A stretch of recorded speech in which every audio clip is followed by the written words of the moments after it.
Hello, welcome back to the Board Games 4K YouTube channel, and this is a channel where we give you reviews, playthroughs, unboxings, and we generally talk a lot of bollocks about tabletop gaming in general. And in this video we're going to be talking about a civilization building game. We're going to be talking about nations, and this is a game where you will be gathering resources, hiring advisors, building buildings, trying to build wonders that will give you victory points that will allow you to win the game. And in this video we will be giving you a very brief overview of the rules. We'll be telling you what we do like, what we don't like, and then we'll come back and we'll tell you whether or not Nations is still worth playing 6 or so years after it was first released. So remember, if you're new here, then please consider subscribing to this channel, leave a comment down below, give us a thumbs up, and we'll see you after this.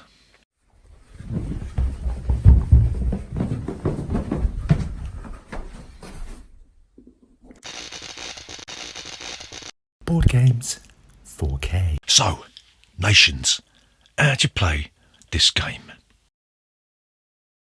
So Nations is a game that spans over 3 phases. You've got the maintenance phase, you've got the actions phase, and then you've got the resolution phase. So the maintenance phase is exactly that. You're going to do a bit of board maintenance. You're going to be moving the round marker forward. You'll be refreshing some progress cards on the board. You'll be taking the bottom 2 rows out of the game, and then you'll be sliding down all of the progress cards onto the board, onto the thing. So you'll notice that they will get cheaper as they get older. The bottom row will cost you 1 gold, 2 gold, and then 3 gold. So once you've done that, depending on how many players are playing the game, you'll get a certain number of resources or a worker. So if you've got, say, playing with 4 players, for instance, you'll get 3 of any one resource, or you can take a worker from your board and put it in your personal supply. So then you will reveal the new event that will be triggered at the end of the round, and then you'll refill the architects on the relevant space on the board, and that is the maintenance phase done and dusted. So then you will move on to the actions phase, and there's really essentially only 3 actions that you can take in this game. You could deploy a worker onto a building or a military space, and the buildings are generally blue,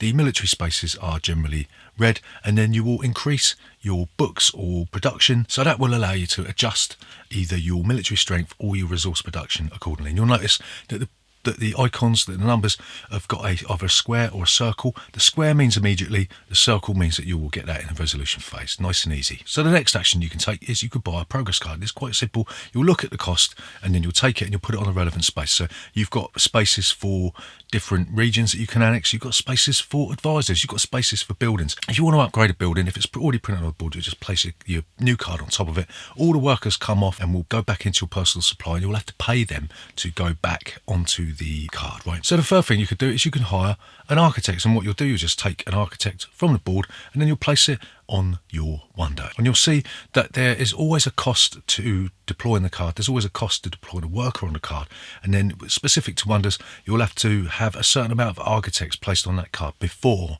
you can actually complete the wonder and get the benefit from the wonder, right? There's also special actions in the game, and these vary from civilization to civilization, card to card.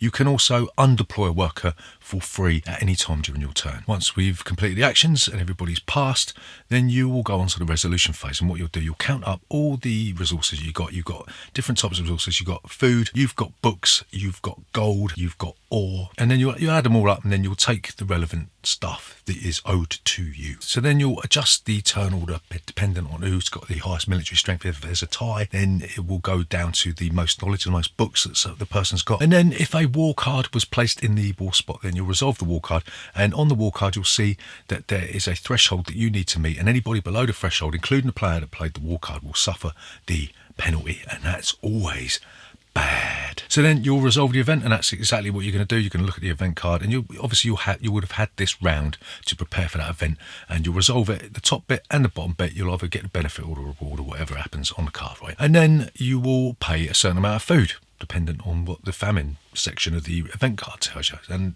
that's all you're going to do. You're going to pay food into the main supply, right? And then you do a bit of end age scoring. So you look at the amount of books that everyone's got. The player with the highest amount of books will get a certain amount of points based on how many people are playing the game. So if you're playing a 4-player game and you've got the most books, you'll get 3 points, and then the next person will get 2, and the next person get 1, and then the last person will get 4.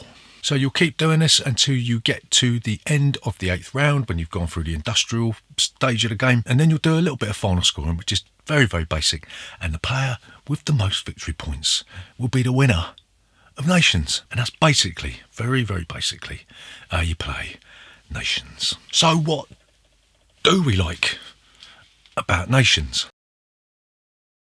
So the first thing that we really like about Nations is the way it condenses the sprawling other sort of civilization building games down into a semi-manageable game, right? And we're thinking specifically of Through the Ages. This takes the sort of best bits of that and chops out all the fluff and condenses it down into maybe a 3 to 4 hour game. And I know that's still a bloody long game, but it's better than the 6 to 8 hours of Through the Ages if you want to play a full game of that. So we really like the fact that it gives you that sort of same sort of taste in half the time, even though that might be a little bit too long anyway. So the next thing that we really like about Nations is the good range of card types there are. So you've got the regions that you can take over, the ones that you can annex, and you've got the military personnel that gradually get better throughout the game. And you've got the buildings. You've got the wonderful, wonderful wonders that you can build that give you these game-breaking special abilities.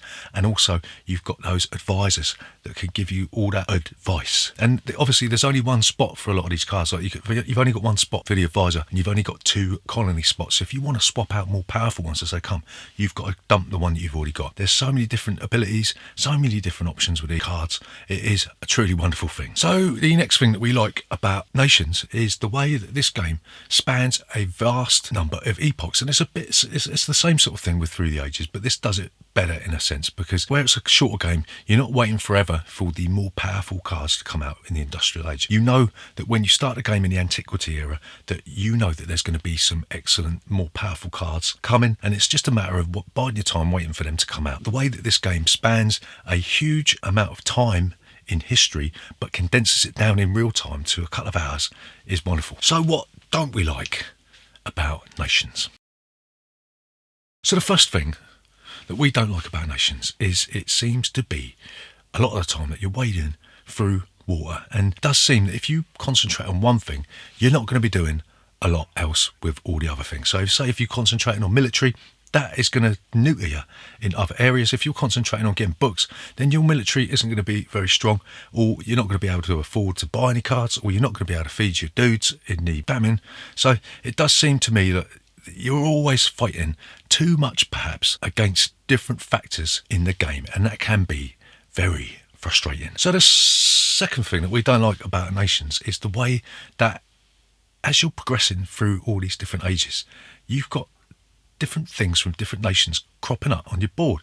So like, say if I was like the Egyptians, for instance, I might have like Sun Tzu, or I might have Marie Curie in my civilization, and like Marie Curie has nothing to do with Egypt, is it? So it does seem a bit weird. You can hire the advice of people that have no connection or correlation to the civilization that you are taking, and that's a little bit weird, isn't it?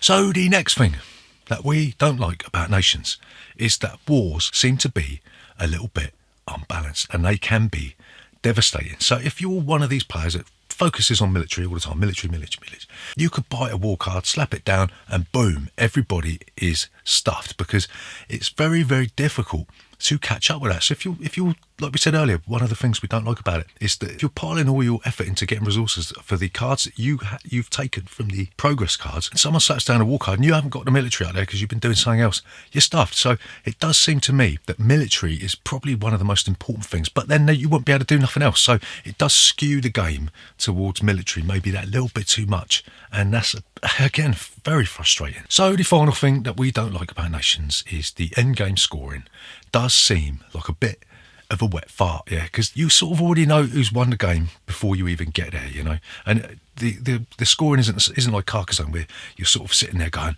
oh, my farmer's going to deliver the goods for me, are they going to pull out all the stops, am I going to win this? You're sitting there thinking, don't think so. I mean, there might be a chance I'm going to win it, but I think, like, you know, my mum's going to win it like she did the other day. So the end game scoring can seem a little bit flat, a little bit of a, what's the word, non-event, you know. So just be aware of that when you play Nations. So to summarise, is Nations worth playing today and in the future?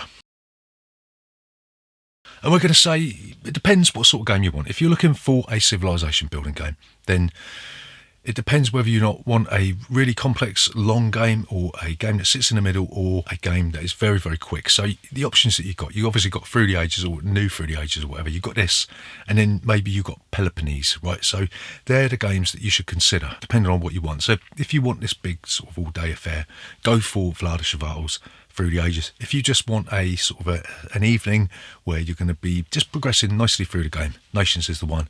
And if you just want a quick, simple hour of civ building, then Peloponnese is the one that you want to do. And it's a good game, don't get me wrong, it's a good game, but it's very limited. It's frustrating in the sense that you never really feel that you're progressing as fast as you need to. And it's almost as if the game itself, as it moves through the ages, you can't keep up with time moving, so it doesn't feel like you're progressing. And maybe that's how civilizations were built in the first place, that they moved slowly through time.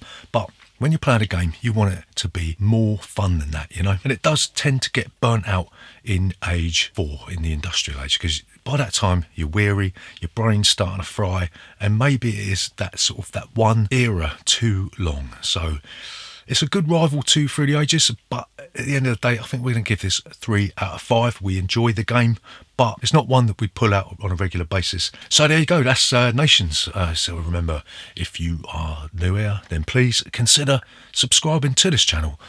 Leave a comment down below, and if you made it this far, give us a thumbs up, and we'll see you next time.